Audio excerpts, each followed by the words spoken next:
अस्सलाम वालेकुम, welcome back to my YouTube channel. आज हम बनाएंगे आलू के पकोड़े। सबसे पहले हमें चाहिए 2 कप बेसन।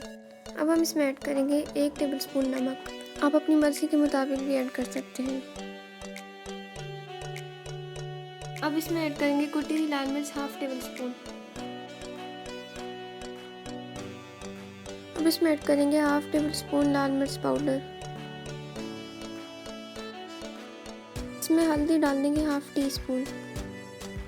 इसमें डाल देंगे सूखा हुआ धनिया 1 टेबलस्पून। इसको मिक्स कर देंगे। पानी डाल देंगे 1 से 2 कप। अब इसको मिक्स कर देंगे।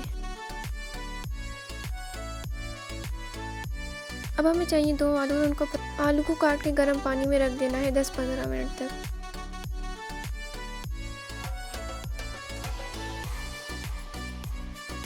इनको फ्राई कर देंगे।